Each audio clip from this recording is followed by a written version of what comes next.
All right, today we're going to talk about systems of equations. Let's go to work. So we're moving on into 8.1, systems of equations. What is systems of equations? It's when we solve two or more equations simultaneously.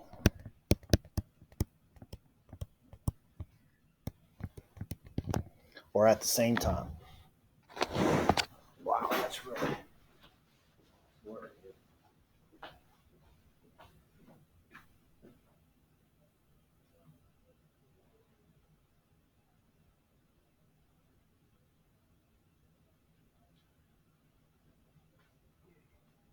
What that? Good. Put that light off. Better? Yeah.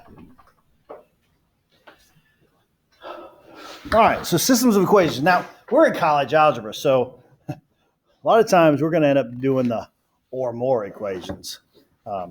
There's basically three ways of solving systems of equations. Number one is by graphing. Now, back in the day when I was in school, graphing was the one method that teachers didn't want us to use because it was the least accurate because we were graphing by hand. Yeah, I'm that old. We were graphing by hand. But now with technology, graphing is actually the easiest way to solve a system of equations. And when we talk about these systems of equations, they're not always just linear equations. Sometimes you could have a linear equation and a quadratic, or a quadratic and a cubic, or a linear or a quadratic and a cubic, so graphing is simply graphing all of equations and looking for.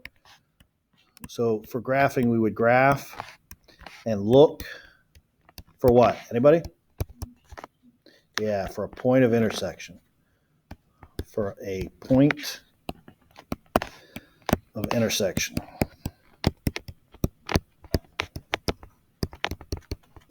Now, if you're talking simple systems, okay, there's basically three things that can happen with simple systems that have linear equations. And that is, you could have two lines that intersect like normal, and that point of intersection is your solution. It's the point or the values that satisfy both equations. Then you could also have two lines that are parallel and never intersect. And finally, you can have two lines that are exactly on top of each other and have infinitely many solutions. So if they're parallel and don't intersect, they have no solution. But if they lie right on top of each other and are the exact same line, they have infinitely many solutions. Now, obviously, the only way that that's going to happen is if you're talking about linears. Something that's cool about both of those is for linear functions, both no solutions and infinitely many solutions have the same slope. So for example, y equals 2x plus 3 and y equals 2x minus 4. You can look at the slopes of both of those right away and see that they're the same slope. So you automatically know that it's either going to be no solution or infinitely many, right? Because they have the same slope. How would we determine which one it is then? By looking at the y-intercept. In this case, the y-intercepts are different. Therefore, they would be no solution. They would be parallel lines. Does that make sense? Okay. Now, if you're talking about simple linear ones, no problem. You could also have, say, a linear equation. Let me go back to the blue. A linear equation and a quadratic that in this case don't intersect. And since they don't intersect, they would be no solution. Okay. And sometimes we deal with, instead of equations, we deal with inequalities.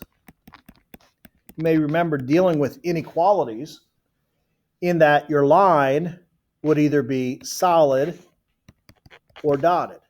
Does anybody remember when it's solid and when it's dotted? Solid, so there's a line. Or when it's equal to. Yeah, when it's or equal to, you would have a solid line. And if it's just greater than or less than, it would be a dotted line. And why it's dotted is because the points that are actually on that line are not included in your solution set. So, and also you got to remember to shade a side of the line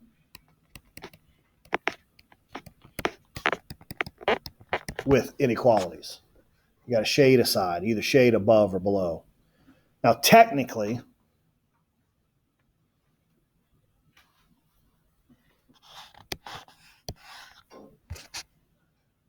if I have, say, this dotted line here, and some equation of it, technically what I'm supposed to do is I'm supposed to pick a point and plug that into the equation. For example, that equation might be y is, I don't know, greater than x plus 2. That could be it. And then you're supposed to plug that point in. So in this case, I picked the origin. So that would be 0 is greater than 0 plus 2. And you're supposed to say, hey, is that true or false? Is 0 greater than 0 plus 2? No, it's not. So you would have to shade the other side of the line. And technically, that's what you're supposed to do. However, the shortcut is if the y is alone, you can look at the sign and you can put your pen or pencil on the y-intercept and you can read the sign. That sign says greater than. And if you only think about the y-axis, where would greater than be? It would be above the line. See the shortcut for that? So you could just do above or below by the sign, but that only works if your y is alone by itself in the beginning. Are you with me? Okay. So then let's say we have another line in this system. Looks like that, and it's shaded below. Where is the solution to the system? Oh, it's in the double shaded area only. This sounding familiar to everybody? Okay. So the first method we have for solving systems is by graphing. For a long time, it was considered the least accurate method. However, today with technology, it's more than accurate enough, and it's the easiest method because you can use the technology. Okay. Second method that we talk about when solving systems of equations is substitution.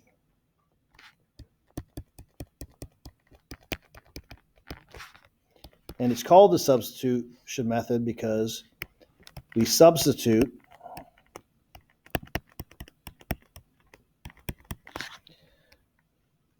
information from one equation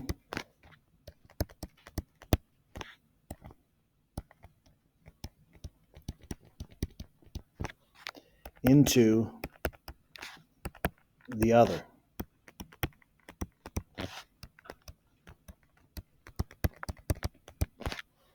The simplest form, x plus y equals 7 and x equals 3.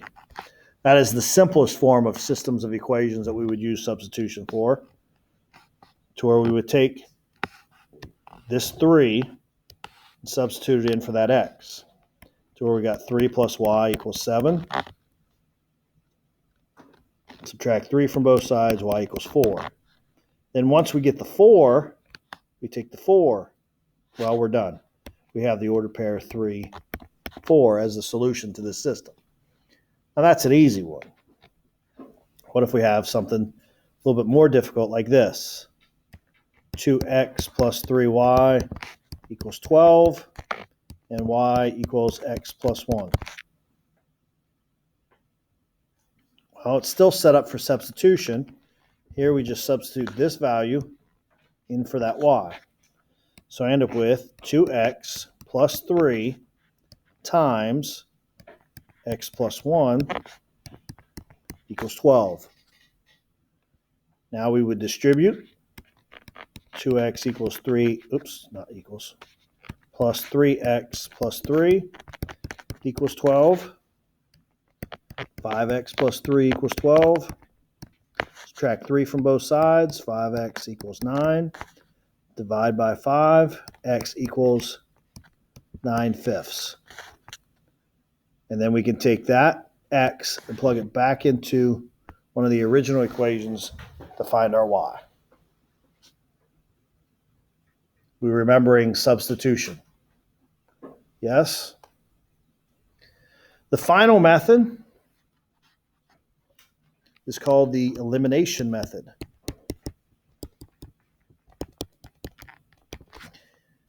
AKA addition method. It's called elimination because we want to eliminate one of the variables.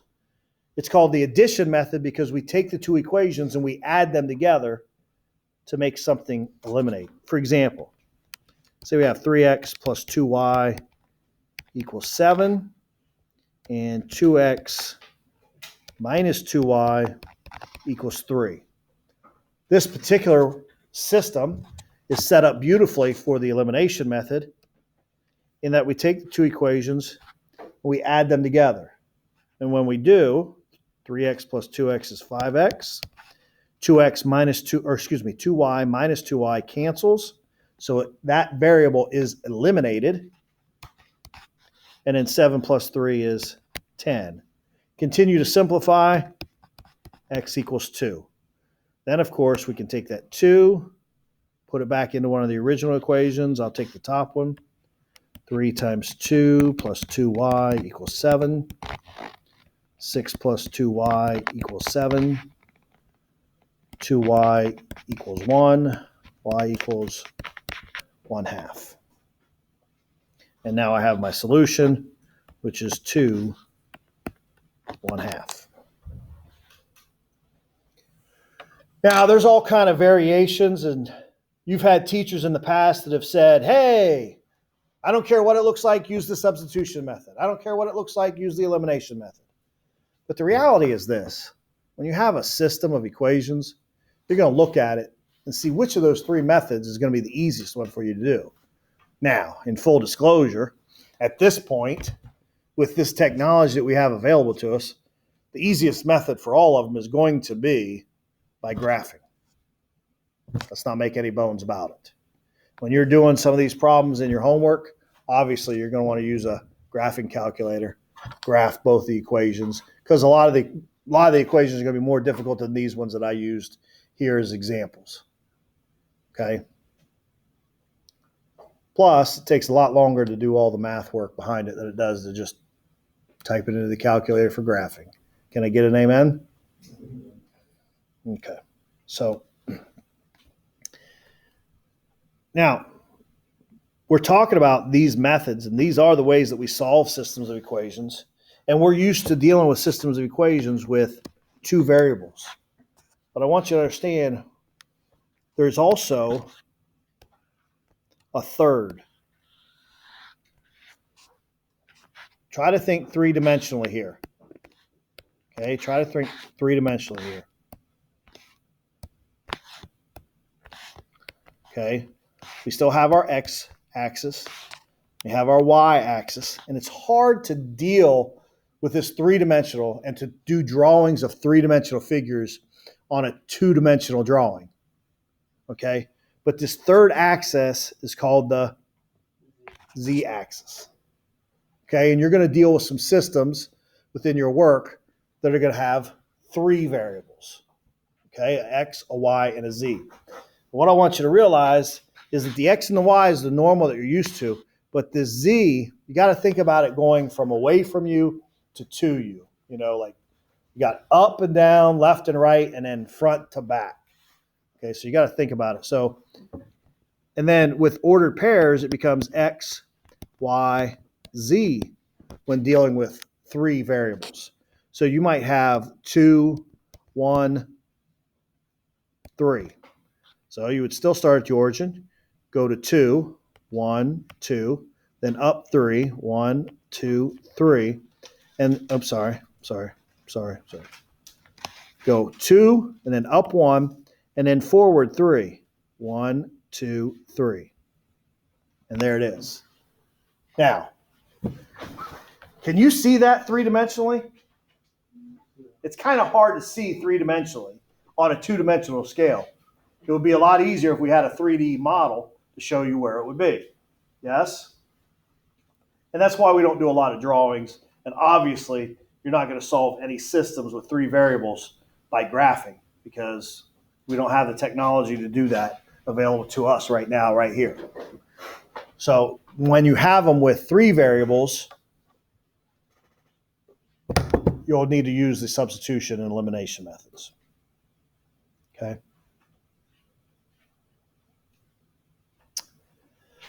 Questions, comments, concerns? I know that was pretty quick and straightforward, but that's what you're moving forward to in section 8.1 and 8.2, which is the second half of this first unit that we're dealing with. No? All right.